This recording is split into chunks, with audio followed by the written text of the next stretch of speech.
welcome to the thorough newspaper analysis for 3rd of March 2022. Today, we talk about a negation of the individual and collective moral decay, an article that has been taken from the Hindu editorial. Further, we have the news updates and legal news, which are a part of LawSikho's initiative to keep its readers aware about the current affairs that are happening in and around India.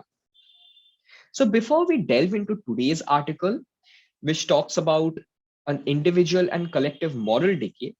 This article is based on the Gujarat blasts that happened in July 2008, where 78 people were accused, and further 49 of them were convicted. Last week, in judicial proceeding, 38 out of these 49 people were awarded death sentences in a judgment spanning for 7,015 pages. This judgment increased the number of death row convicts in India presently by 10% in one fell swoop. Now, as you know, death sentence is a concept that has been debated for a very long time now. A lot of people call death sentences arbitrary, and it relies entirely on the discretion of the judge. As per provisions, death sentence is awarded in the rarest of the rare cases, but it has been argued that the court of law deems public sentiment as a judicially reliable standard. That is, the public sentiment that is attached to a particular crime as judicially reliable standard for awarding death sentence. Death sentence is also a retributive justice in criminal law, and it has been called out for purely based on discretion. In fact, Justice P.N. Bhagwati in the case Bachan Singh versus State of Punjab in 1980 pointed out his dissent that discretion is a very poor substitute for principle. In this particular case, the court orally convicted en masse several of the accused instead of dealing with the charges separately. That is, when a court hears such cases, it goes to the convicted individually and then presses the charges on them. However, here in this case, this did not happen. The convicted were referred to as a collective group and the charges were pressed against them.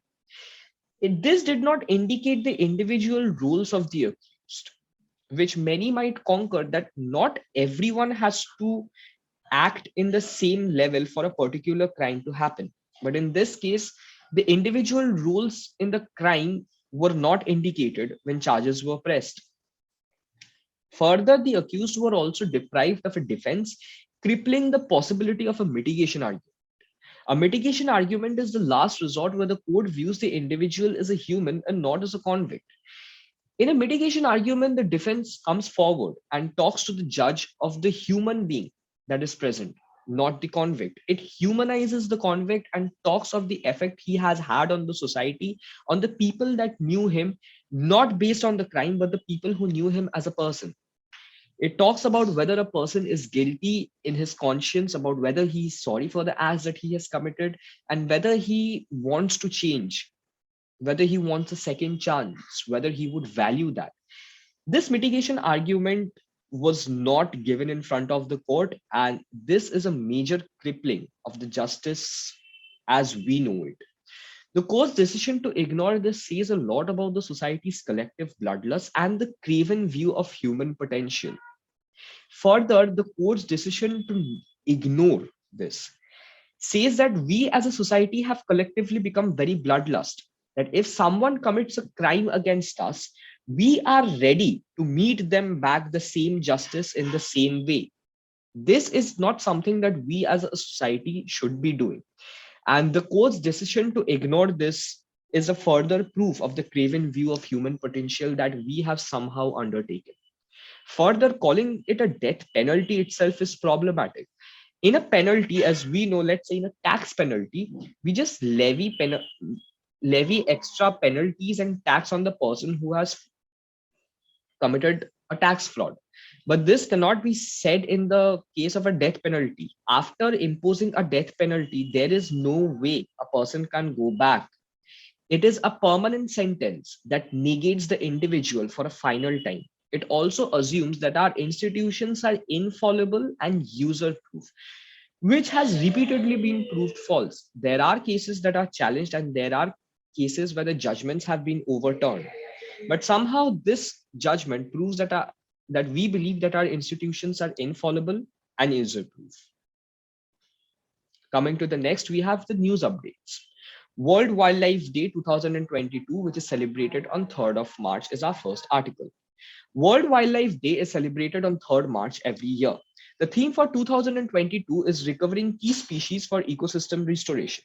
The celebration shall draw the attention to the conservation status of some of the most critically endangered species of wild flora and fauna. The conservations will seek to collaborate efforts towards UN Sustainable Development Goals. Secondly, we have Stree Manoraksha project. The Ministry of Women and Child Development MOWCD launched Stree Manoraksha project in collaboration with NIMHANS Bengaluru. The project will focus on scaling up the capacity of one-stop centers that serve women with due sensitivity and care, especially women who have suffered violence and distress. Thirdly, we have the first Black woman nominated as Supreme Court Judge of US. President Joe Biden, through SCOTUS, nominated Judge Ketanji Brown Jackson to the US Supreme Court on February 25th, 2022. With this nomination, she becomes the first Black woman selected to serve the court that once declared her race unworthy of citizenship and endorsed segregation. President Biden remarked her as a proven consensus builder and appraised her for her pragmatic understanding that the law must work for the American people. In today's legal news updates, we have the transgender persons self-identifying as females can't be clubbed under woman quota, and they should be given reservation. This was pronounced by Madras High Court, where it held that clubbing transgenders who identified as women in the women quota was unconstitutional. The court further held that a failure to provide any kind of a separate reservation to transgender persons from the male category and placing them at par with the general students was violative of the NALSA judgment and Article 14 and Article 16, Part 1 of the Indian Constitution. Secondly, we have overseas citizens of India can seek divorce before Indian courts against OCI partner.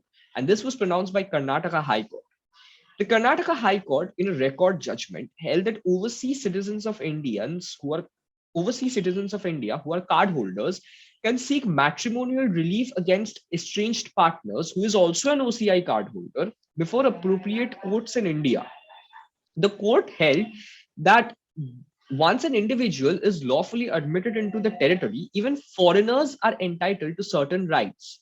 This is based on the principle of ubi jus ibi remedium. So this was all for today. You can find the link in the description for joining our Instagram channels, and you can also scan the QR code to join our Telegram channels. Or please visit www.lawsikho.com for further information. Thank you.